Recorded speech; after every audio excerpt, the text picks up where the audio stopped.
Hi, I'm Paul and this is The Golf Show.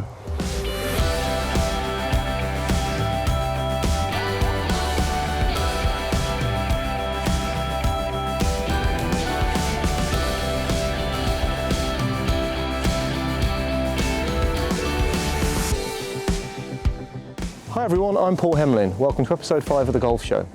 On The Golf Show this week we talked to a chiropractor about how to avoid injuries that are avoidable. We have our regular rules feature and we have European Tour winner Tom Lewis asking the golf quiz question. But first we're going to start with a review on the Whoop fitness band. I would ask anybody who's new to this show to hit the subscribe button there please, that would be great, and that way you're not going to miss out on any of the fantastic content we're putting out each week. But enough from me, on with the golf show. You may have noticed over the past few months an increasing number of golfers wearing one of these. Now it's not a tracker for people on day release, it's the Whoop 3.0 strap. Now this is wearable technology that tracks how hard you train and how well you sleep. It then marries that data together to give you advice on how hard you push yourself in a workout. And Whoop say if you know how hard you can push yourself, you can avoid injury. The technology is pretty cool. An Apple Watch, for example, would only track your heart rate at a high frequency during a workout, and then it does it at various other times throughout the day, whereas Whoop tracks your data 100 times per second. Obviously you sleep in it, you can shower in it, you can swim in it. The battery lasts 3 or 4 days, which I think is pretty good. When it comes to charging it, you get one of these little units, which just slots on top, takes about an hour, and you carry on working it so it tracks all your data. Whoop sell these on a subscription model, which you can get a 6-month contract for about £20 a month, $30 a month, or an 18-month contract for £15 a month, $18 a month. For that, you get the charger, you get the band, the strap, there's various custom options, different colours, that kind of thing. I had one for 6 months. It was really interesting looking at the data. There is a lot of data there. I would have personally preferred it to wear it on the wrist like a bracelet. I think it would have been a bit less obtrusive there and looked a bit better. I didn't particularly enjoy wearing it halfway down my forearm. Could leave a bit of an interesting suntan mark, and you also have to wear it quite tight. Besides all the data and analytics you get from Whoop, what's also really impressive is their customer services team. I had a few teething problems initially. I'm not sure if I was wearing the strap in the right place, but they quickly fixed the problem and they gave me a month's free membership as an apology for any inconvenience I suffered, which was great. I also DM'd their CEO, Will Ahmed, once. He said on a podcast I was listening to that he will try and respond to as many people as possible. I sent him a quick question and he got back to me within 24 hours, which I thought was really impressive. Now, I'm not wearing the band anymore. I've not been going to the gym for a while, so I'm not training that hard. However, it was really interesting to understand how my sleep patterns work, how things like maybe alcohol in an evening or blue light from my PC or smartphone affected my sleep. I think if you do train hard, or you train regularly, or if you travel a lot, I'd recommend giving Whoop a go, see if it can help with your recovery. I'd also recommend the Whoop podcast. Now, you don't have to be a subscriber to download it and listen to it. It's presented by their CEO, and he's interviewing people from the world of sport, the world of business, people like Rory. There's a fighter pilot on there who was really interesting, and they talk about why they wear Whoop and the benefits they get from it. So if you are thinking about wearing a Whoop band and subscribing, maybe you want to give the podcast a listen first. We're here today in Guy Wilsey's Swing Centre to talk to Phil Baines, who's a chiropractor based in York. Phil's been a chiropractor for 20 years. He set up his own practice, Active Care Chiropractors, in 2008. And in 2012, Phil was on the medical team for the London Olympics. Phil, you're only a mile away from the golf club and there's lots of other golf clubs in York. Do you treat a lot of golfers?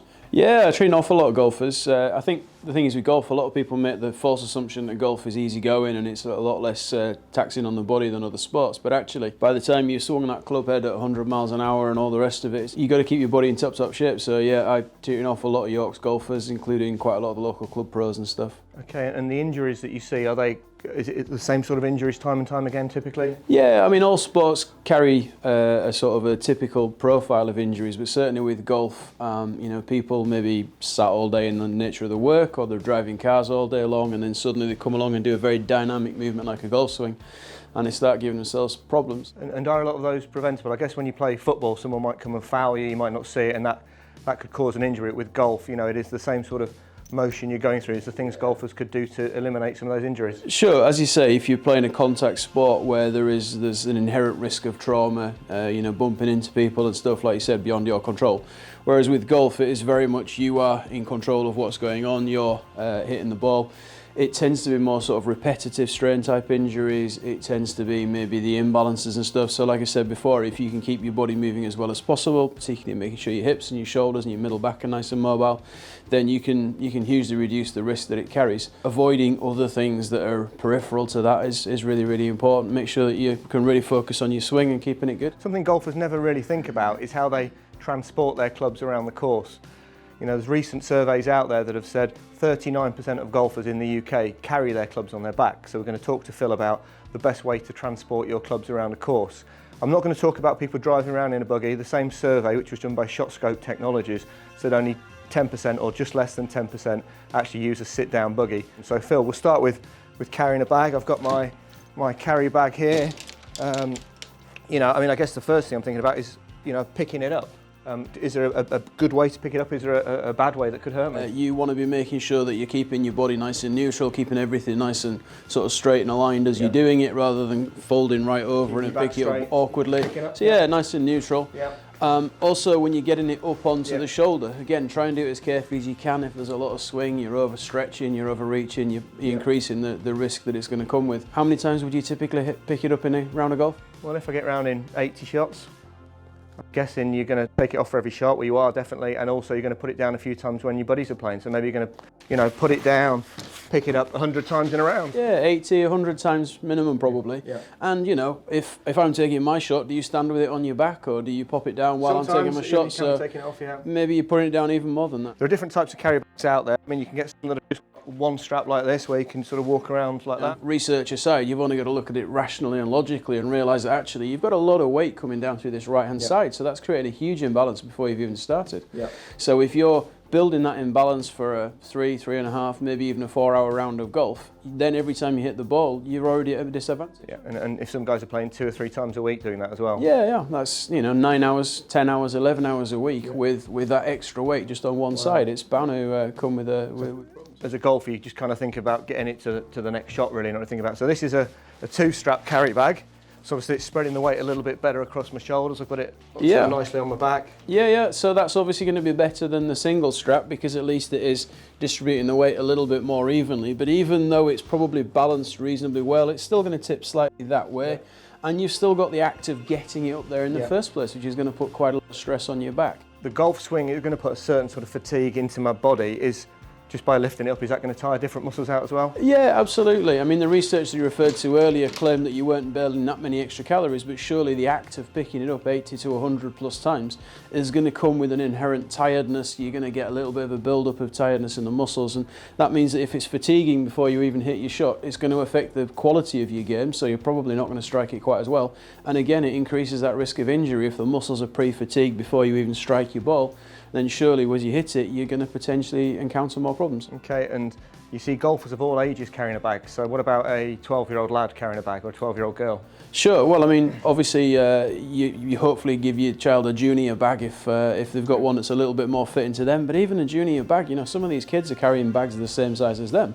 So they're walking along with their own kind of size on the back. They're still going to be quite heavy. I mean, a typical bag could, I guess, 10, 12 kilos. That's a lot of weight for a little one to be carrying around on their back the whole time. So there's the assumption that only the kind of adults and the older golfers are going to want something to assist them in carrying. But if anything, the kids are perhaps more important than the adults for it. They could be doing some lasting damage there, couldn't they? Yeah, exactly. I mean, if they're starting playing golf in their sort of 8, 9, 10 years old, and it might be the rest of their life affected if they're not doing it right. Absolutely. And to illustrate the weight of the golf bag, as Phil said there, 10 to 12 kilograms, which is the equivalent of not 2, not 4, but 6 2-litre bottles of Coke. Now, if you said to me, Paul, carry that around on your back for 3.5 hours and pick it up, put it down 100 times, I think you were bonkers.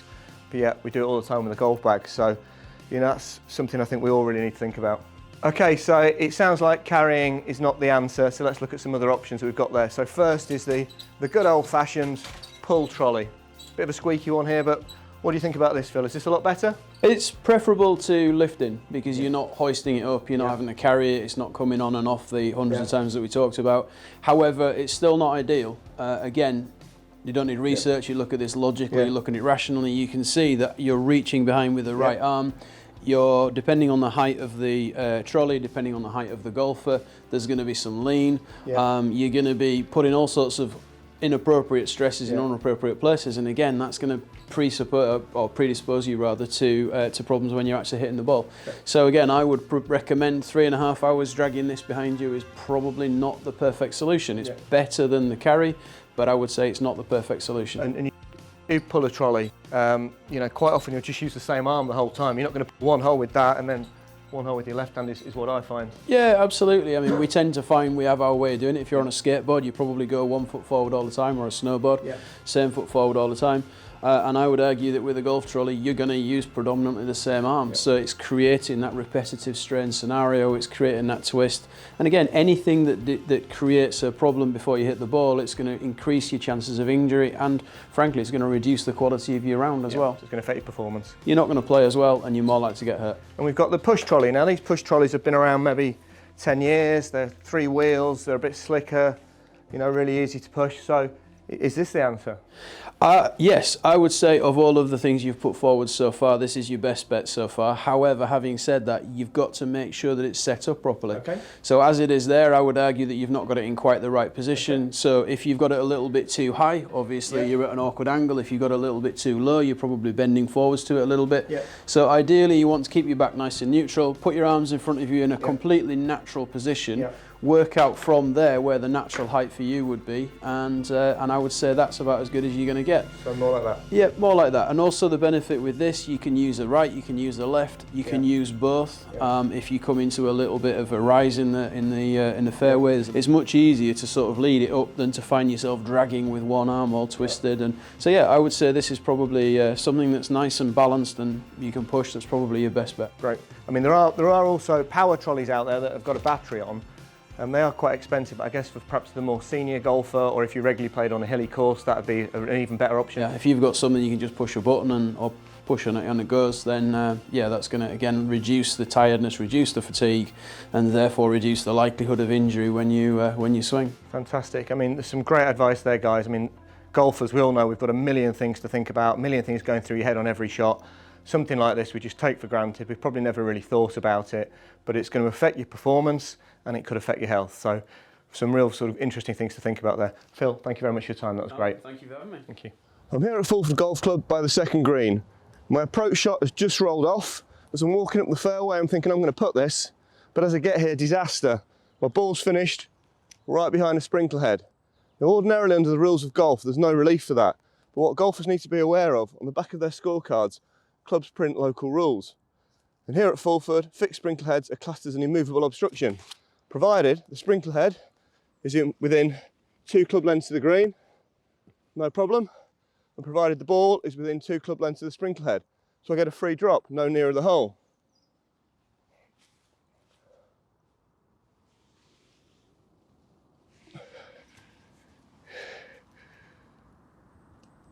There we go.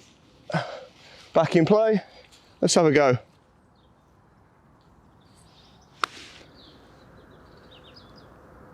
Got a chance. Oh. Hello everyone. I'm defending my title this week, the Portugal Masters. 2011 was the first time that I had won that tournament. The question to you is, how many professional starts did it take me to win my first European Tour title?